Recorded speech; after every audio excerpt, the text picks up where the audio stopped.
Yes, somebody tried to scam me out of $2,600 by committing bank fraud. Hey, what's going on, everybody? Welcome into the channel, and two topics to cover today. And one, I'll start it off with it. Yes, somebody tried to scam me out of $2,600 by committing bank fraud. We're going to talk about that in a second. First, I actually did some rearranging in my garage. I'm trying to get all the crap off the ground, which I was successful in. So I can pull my car here, the golf cart there, and then Kate's car is usually parked out there. She's gone right now. But in the event that a hurricane happens, I want to be able to pull the golf cart over here and then pull both of our cars in right there so it's out of the storms.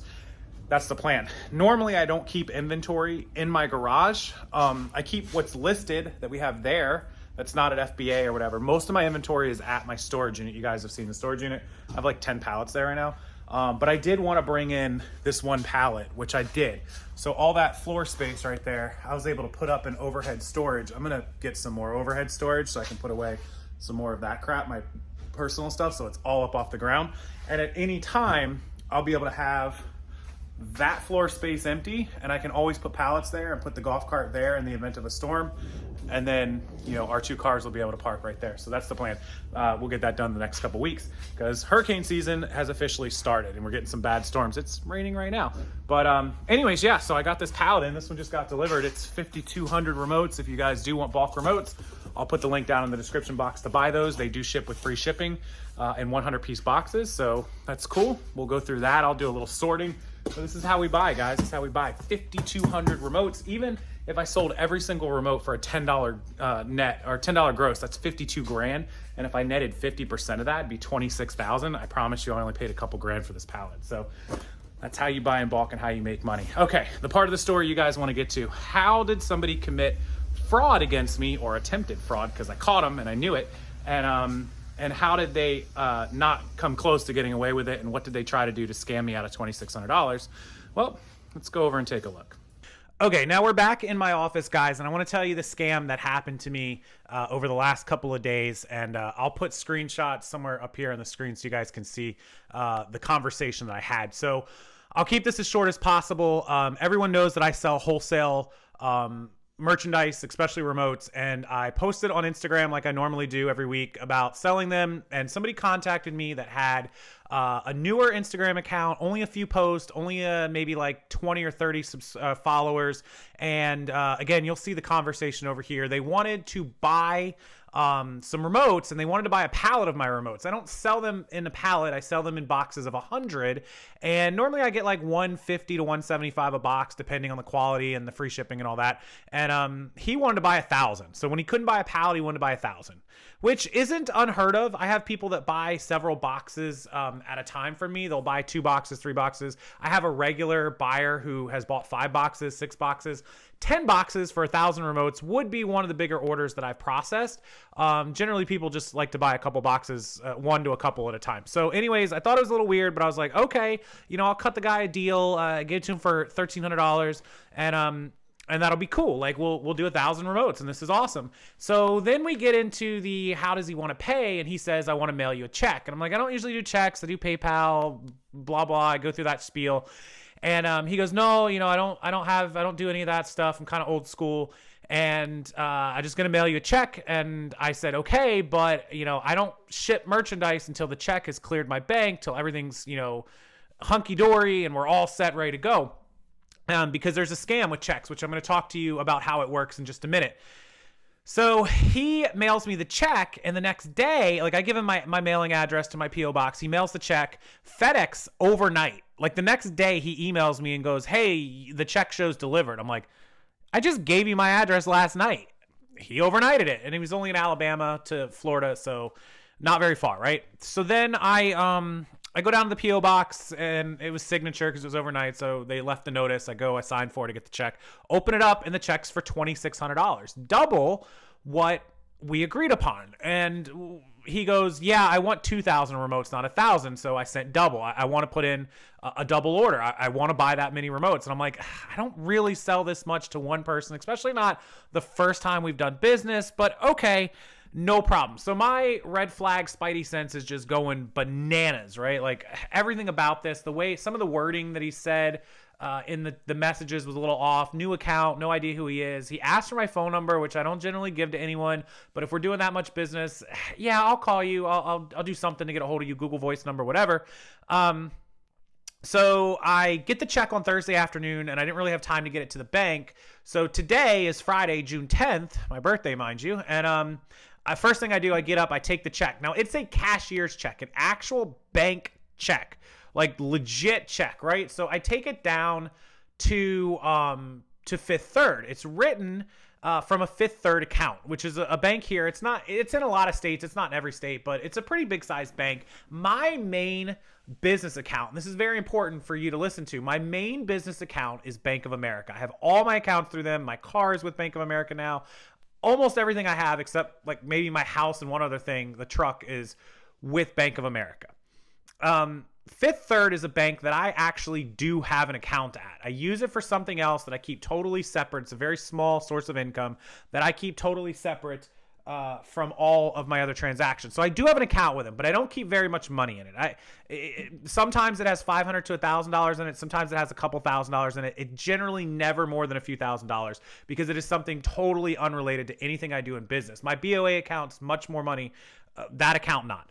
So when you have a cashier's check, an actual bank check, certified check, it is as good as cash. You don't need an account at that bank. You walk in, you hand them the check, you give them your ID, they cash it, they hand you your $2,600 or $800 or whatever it is, right? And you walk out. And so if you have a normal check from somebody, a business check or a personal check, and you go in and you cash it, generally they'll give you some amount of the cash, but you have to wait for it to clear.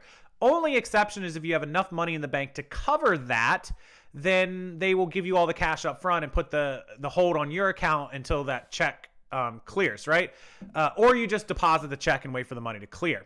Well, I had my suspicions. Even with it being a cashier's check, I had my suspicion because I have an account with Fifth Third. If I walk into Fifth Third and I cash this check, and for any reason it ends up being a bad check, even if they hand me that cash right there on the spot, because I have an account at Fifth Third, they could go ahead and go, whoa, this check is bad. The $2,600 is no good.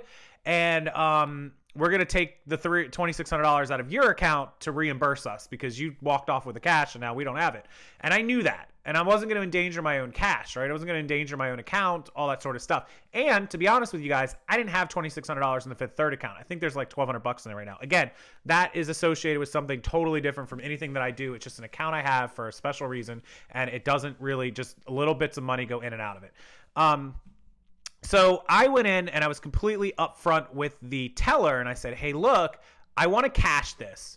And if I don't have an account here, she asked if I had an account, and I said, I do, but it's not important. I said, if I didn't have an account and you hand me the money and this check ends up not being good, the bank takes the hit, because if I didn't have an account there, they have no way to go back to an account and pull any money out or make it negative or anything like that, right?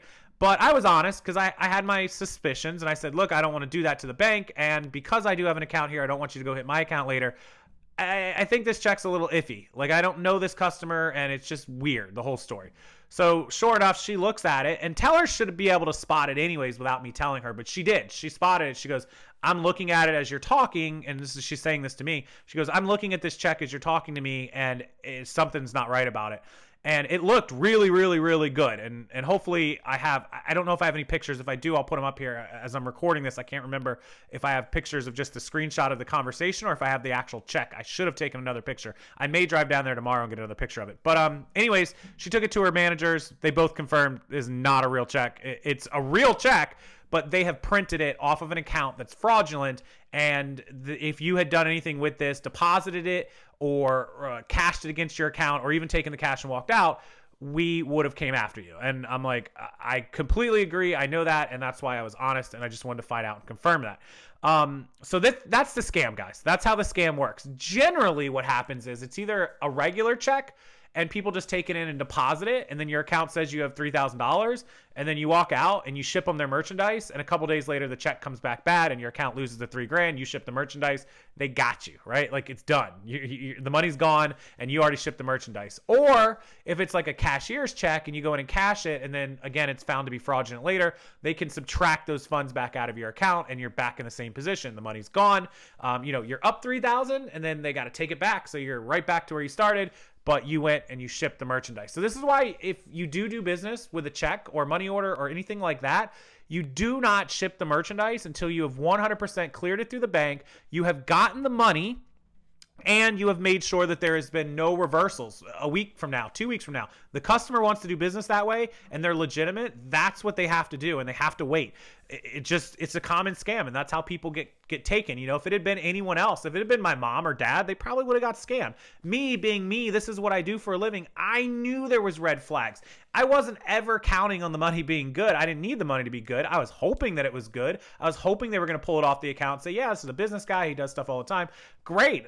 I would have packed his stuff up and shipped it. But I knew, I kind of had a clue, right? And I see this too much. And people would say, oh my God, how did Casey? I didn't get scammed. I got targeted because somebody thought they could get one over on me, not realizing that if they just randomly found me, they should have known better. Somehow they knew I sold remotes. They had some, information about me, something they should have known. Any information they had about me, they should have been like, yeah, we're not going to scam this guy. It's just not going to happen. So they tried. And what it preys on is greed, because people are like, oh my God, I just made this huge sale and I got this check and I want the money. You can't let the greed. Greed is what gets everyone in trouble and gets you scammed. And there's no sale. I see it all the time on people on eBay that are like, oh my God, this guy offered me a full price offer, blah, blah. He wants to do blah, blah, blah. You're so hung up on making that sale that you let the greed blind you, and then you get taken. Nothing is worth it, because remember, when you get taken, all that greed you had for $100 or $2,000 or $3,000 is gone, because you have no money and you're in a worse position than when you didn't take it. So that's the story, and that's the scam that someone tried to play on me. So be very careful, guys. I never was once in doubt that I'll ever lose my money in a scam like this. It's just too easy for me to spot at this time. I do this for a living. Everyone sends me their stories. I've seen it. If I haven't seen it, I will see it. I've heard it. I've experienced every level of this, every PayPal switcheroo, every check switcheroo, everything under the sun I have been a part of. So don't try to scam me. If you're seeing this, it's just not going to work, right? It's just not going to happen. So protect yourself, guys. Stay safe. And if you're ever questionable and you get that gut feeling, that spidey tingle sense, stop. Take a breath. Let the greed out. Email me, rockstarflipper@gmail.com. Ask me and I'll tell you. And if you've got that gut feeling, go with your gut. Generally, it's right, and it's not worth being wrong down the road. So that's the scam story. Scammer guy on Instagram.